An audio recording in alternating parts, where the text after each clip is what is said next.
দেখুন মাছরাঙাটা তার মাছ খাওয়ার ফাঁকে ফাঁকে কেমন নিজেকে পরিষ্কার করে নিচ্ছে, নড়ে নড়ে।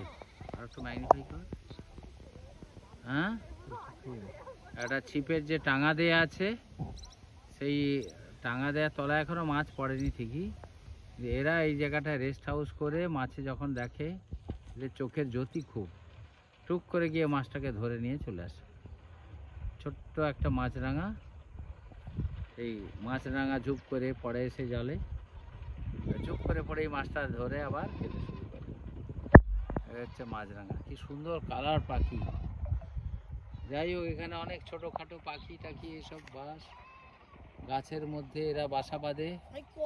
দিনের বেলা খাবারের সন্ধানে যায়, রাত সন্ধে হলেই বাড়ি ফেরে। ওদের গাছের মধ্যে যে বাড়ি, সেখানে লতা পাতা দিয়ে ওরা সব ঘর বানায়।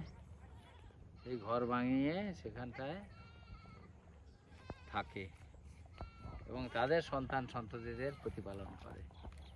এদের একটা সাদামাটা জীবনযাত্রা ভালো। এই ইকোসিস্টেম, যেটা ইকোসিস্টেমটাকে বজায় রেখেছে। আমরা মানুষ বরং একমাত্র ইকোসিস্টেমটাকে ড্যামেজ করছি।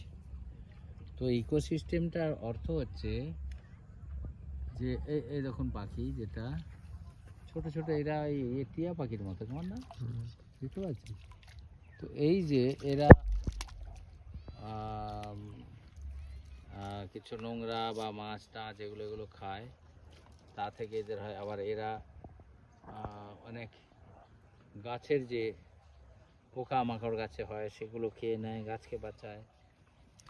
তাছাড়া এরা আমাদের ইকোসিস্টেমের পার্ট। শুধু পশু পাখি পোকা মাকড় যত আছে প্রত্যেকে একজন এক অপরের উপর নির্ভরশীল। শুধু মানুষ কিন্তু একা বেঁচে থাকতে পারবে না। মানুষই একমাত্র প্রাণী যারা এই ইকোলজিক্যাল ব্যালেন্সটাকে নষ্ট করে দেয়, করছে তার বেঁচে থাকার জন্য সর্বশ্রেষ্ঠ প্রাণী হিসেবে। যাক, এখন আমরা যাব এর দিকে, একটু শীতল হব। এই জল প্রচণ্ড ঠান্ডা, পাথুরে মাটি। আমরা জলের মধ্যে নেমে গেলাম। এই নেমে নিজেকে একটু অবগাহন করে শীতল হব। পাথুরে মাটি, তার মাঝে মাটি আছে। এই একটু ঘোলা জল, যখন নামার পরে ঘোলা জল হচ্ছে, ঘোলা জলে আমরা চান করবো। প্রচুর শ্যাওলায় ভর্তি। দেখি কি হয়। একদম শীততাপ নিয়ন্ত্রিত ঘরে বা হিটারের জলে শীতে চান করার থেকে এই ন্যাচারাল কুল জলে চান করে কি হয় দেখি। কখনো কখনো শরীর খারাপ হতে পারে, তবু দেখি না। আমাদের ছোটবেলায় তো কখনো এইসব অ্যামিনিটি ছিল না, ছোটবেলায় ছিল না। সেই ঠান্ডা জলে ঝুপ করে এসে ডুবে নিয়ে তেল মেখে, এখন তেল মাখার যুগ শেষ, তেল মেখে ডুবেই সঙ্গে সঙ্গে তেঁতুলের চাটনি সহযোগে মায়ের তৈরি করা গরম গরম ভাত, এ চাদর মুড়ি দিয়ে শোয়া, সন্ধেবেলা পিঠে পুলি, আর মা তখন একটু হাত ধোয়ার জন্য রাত্রিবেলা গরম জল করে রাখতো, সেই ধুয়ে লেপের তলায় ঢুকে যাওয়া। আর দিনের বেলা সেই লেপগুলো রোদের আলোকে গরম করে আমাদের ভাই বোনেদের মধ্যে গরম করা লেপে কে আগের তলায় ঢুকবে তার কম্পিটিশন। সেই সব দিনগুলো হারিয়ে গেছে। এখন আমি দেখছি এই জলে আর একটু গেলে কোমর প্রমাণ জল, এই জলে চান করে কিরম হয় দেখি। এই আমার এগুলো নিয়ে আয় তো, তোয়ালেটা নিয়ে আয়।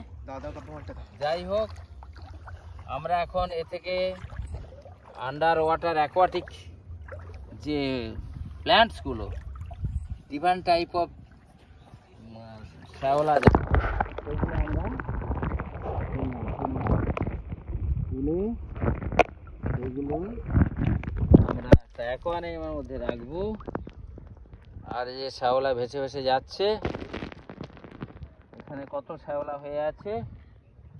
আর এদিকে কিছু ঝিনুক কুড়িয়েছি। এই ঝিনুক কুড়িয়েছিস? এই ঝিনুকগুলো নিয়ে আমাদের অ্যাকোয়ারিয়ামে রাখবো। কত শ্যাওলা ভেতরে, প্রচুর শ্যাওলা। জলের মধ্যেই হয়, আর স্রোত যখন কম থাকে তখন বর্ষার স্রোতে তখন এরা ড্যামেজ হয়ে যায়, তখন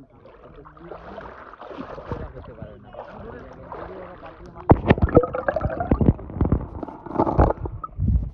যাই হোক, এখন এই যে শ্যাওলাগুলো আমরা নিয়ে যাব, ঠিক আছে? এখন রাখছি, আপনাদের মাঝে মাঝে দিতে থাকবো।